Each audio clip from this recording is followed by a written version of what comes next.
Otto I of Brunswick-Lüneburg, a member of the House of Welf, was the first Duke of Brunswick-Lüneburg from 1235 until his death. He is called Otto the Child to distinguish him from his uncle, Emperor Otto IV.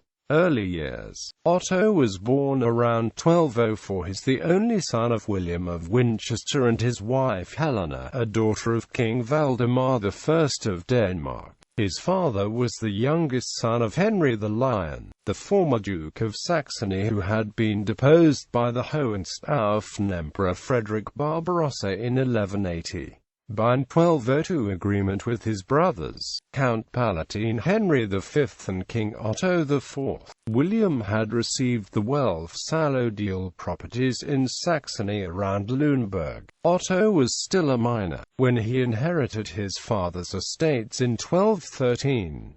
As in 1212 his uncle Henry V had renounced the County Palatine of the Rhine in favor of his sole male heir Henry VI the Younger, whose early death in 1214 may be said to have opened to his cousin Otto a more splendid succession than what belonged to the very circumscribed patrimony of his father. However, his uncle Henry V hesitated between a desire to aggrandize his own children and a sense of what was due to the male representative of his name and family, and Otto at first reaped little advantage from these enlarged prospects. At last, in 1223, Henry V executed a deed, by which he appointed his nephew his successor in all that remained of the allodial domains of the duchies of Saxony and Bavaria, and also in the private fiefs which he held as an individual in other parts of the empire. These states, however, constituted so small a portion of the former wealth of his illustrious house, that we should have thought there was scarcely a pretext for either envy or alarm in the breast of his enemy. Yet when the Emperor Frederick II was made acquainted with the intentions of the Count Palatine, he began to intrigue with his daughters, that he might have a pretence for depriving Otto of the succession. At his uncle's death, he purchased from Irmgard, the Margravine of Baden, and Agnes, the Duchess of Bavaria, the claims as the only issue of the Duke of Saxony, and no sooner was the death of Henry announced, than the King of the Romans was dispatched with an imperial force to take possession of the city and territory of Brunswick. But Otto had been regularly acknowledged by the states as the legitimate sovereign and had been received as such by the city and principality. They therefore joined him heartily in repelling this invasion, and the king and his array were compelled to retire, without being able to effect the object which the emperor had in view.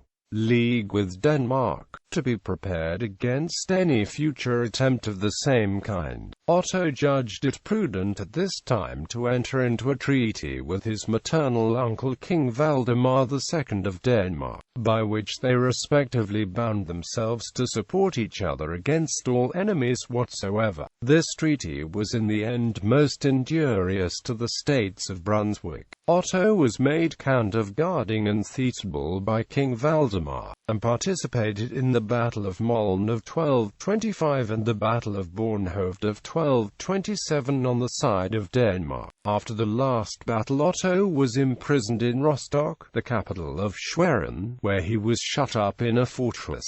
The emperor no sooner heard of Otto's confinement than he again prepared to attack Brunswick. His son, the Roman king, was detached with a considerable force to seize upon the city, and that more weight might be given to the expedition. The Duke of Bavaria was prevailed upon to accompany him, but on their approach, they found the gates shut, and the citizens prepared to defend the liberties, while they learnt, at the same time, that the King of Denmark was advancing upon the rear. They were therefore compelled to sound a retreat, and luckily for the captive prince, the emperor had become involved in matters of higher importance, which we shall now briefly notice, and was under the necessity of withdrawing his attention from the conquest of Brunswick. It happened fortunately for the Duke of Brunswick that the Count of Schwerin died in 1228, and that on his deathbed he had directed that he should be set at liberty. The Duke of Saxony, who claimed a joint right in his detention, refused at first to comply with the dying request of his friend, but when allowed to take possession of the castle of Hardsaker and other states, as a security for the payment of his ransom, he was permitted to leave his prison. Otto reached Brunswick in September 1228, and was received by his vassals with every mark of respect and attachment. He renewed and confirmed the various charters granted by his ancestors to the city, and greatly enlarged its privileges, while his uncle, the King of Denmark, bestowed as a boon upon the citizens the liberty of trading in his dominions without paying customs or any other dues.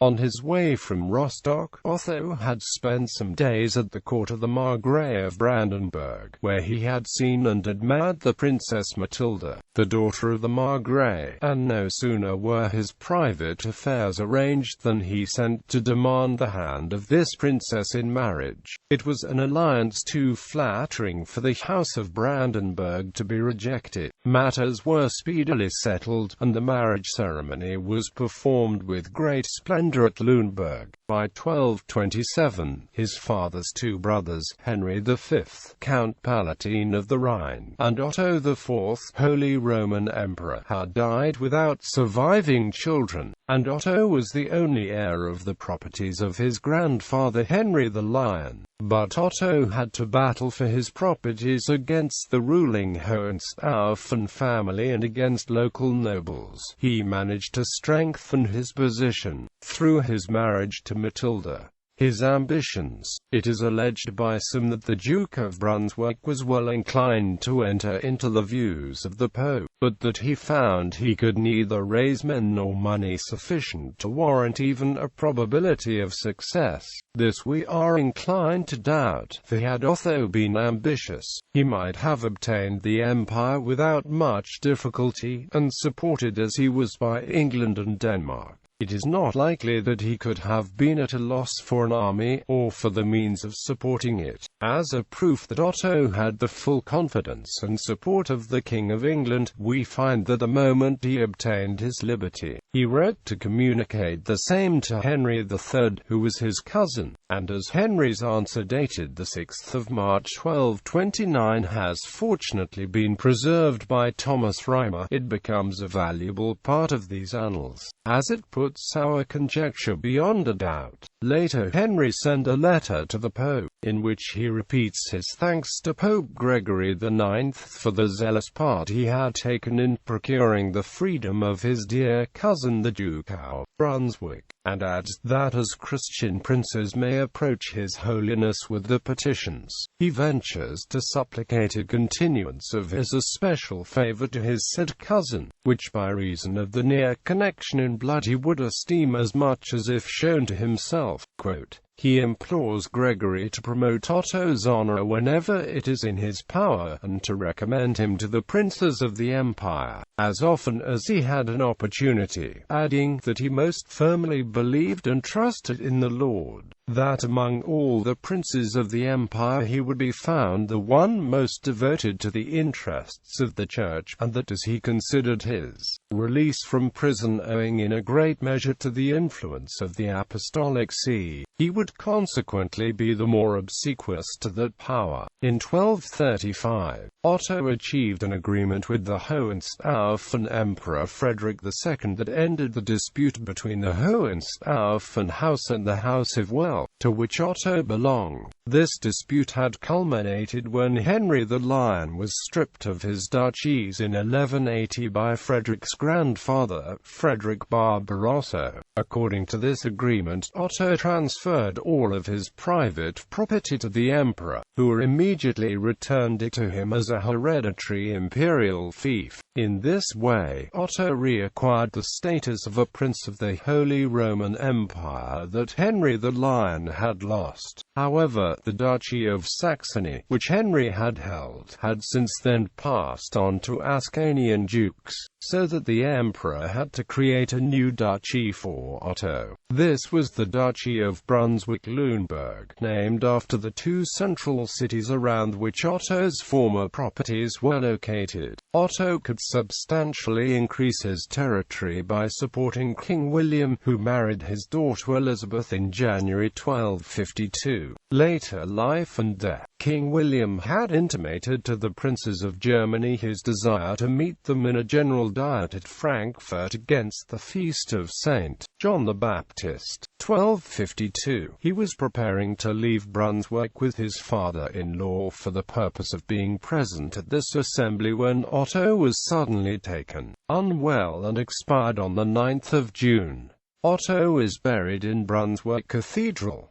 He is the male line ancestor of all later members of the House of Welf. Children. Otto married Matilda, daughter of Albert II, Margrave of Brandenburg, around 1228. They had the following known children. Elizabeth married William II of Holland. Helen married Albert I, Duke of Saxony, and Hermann II, Landgrave of Thuringia. Adelaide married Henry I, Landgrave of Hesse.